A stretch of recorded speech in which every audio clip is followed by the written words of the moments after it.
Tonight, I'm going to tell you about a beach where the dead don't rest at the bottom of the ocean. They rest right beneath your feet. Turn off your lights, put on your headphones, and welcome to the Midnight Narrator. Before we begin, if you enjoy horror stories, unexplained mysteries, and real nightmares, make sure to subscribe.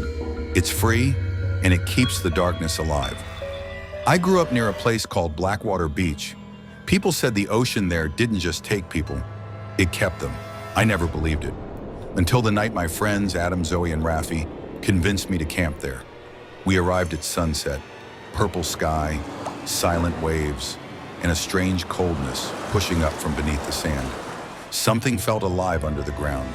A fisherman stood near the rocks watching us, old, pale, boots soaked in water. He shouted, "Leave before midnight. The tide brings things in, things you don't want to meet." We laughed, but when he turned to walk away, his wet footprints stayed on dry sand. Zoe whispered, "Why are his boots full of water?" Around 11 p.m., Adam went near the water. "Guys, come here." Floating near shore was an old torn life jacket with deep claw marks. When he touched it with a stick, it sank instantly.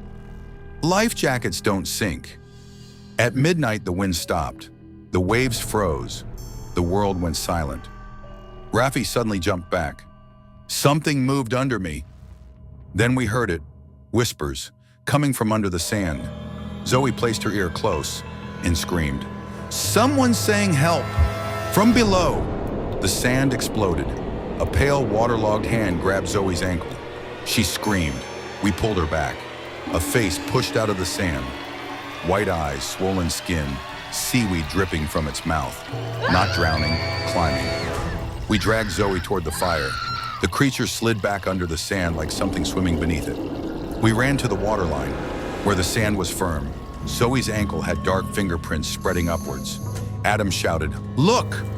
Down the beach, dozens of bodies were rising out of the sand, slow, dragging seaweed. Bodies bloated and waterlogged, the drowned ones.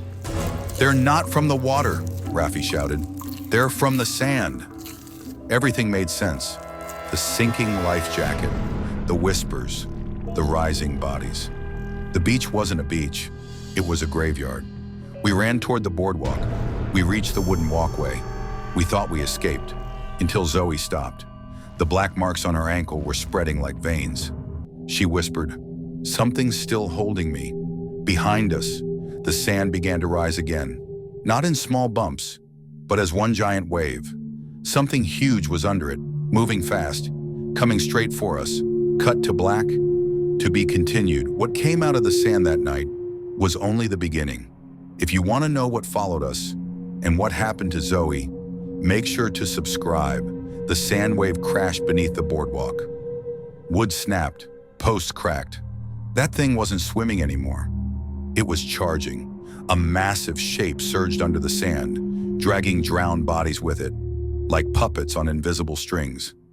Adam screamed, "Run! It's controlling them!" Zoe collapsed. Her breathing turned wet, like lungs filling with water. Black veins crawled up her leg, across her stomach, toward her chest. Her eyes rolled back. She whispered, but the voice wasn't hers. "Below is warm. Below. We don't feel pain." I grabbed her shoulders. "Zoe, look at me!" She smiled. People don't smile like that when they're drowning. A lantern flickered behind us.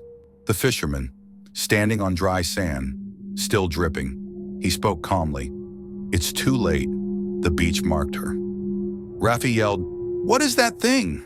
The old man raised the lantern, revealing dozens of drowned faces moving beneath the glass. "The keeper," he said. "It feeds, and the sand remembers." The sand wave stopped. Then it stood up. A towering shape formed, half sand, half bodies. Hundreds of arms, dozens of faces fused together, mouths opening, screaming, underwater. This wasn't one monster. It was everyone Blackwater Beach ever drowned. Adam ran. The sand opened beneath him like quicksand. Hands burst out, grabbing his legs, his arms, his face. He screamed my name. Then the sand closed. No blood, no struggle, just silence. And a new face appeared on the creature. Adam's face. The fisherman shouted, "It takes one to let the rest go." Raffi looked at Zoe. She was no longer breathing. Water poured from her mouth as she stood up on her own. The sand obeyed her movements. She turned to me and said, "If I stay, you can leave." I shook my head. "No, we all leave." Zoe stepped backward toward the creature, tears mixed with seawater on her face. "Someone has to belong to the beach," she whispered. The keeper leaned down toward her, gentle, almost loving. The sand collapsed. Bodies sank. The monster dissolved. The waves returned. Raffi and I ran until dawn, never looking back.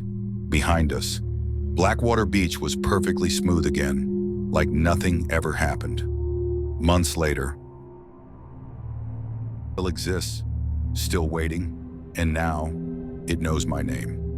If you hear the sand whispering, don't listen. Like, comment, and subscribe for more horror. This is the Midnight Narrator, signing off.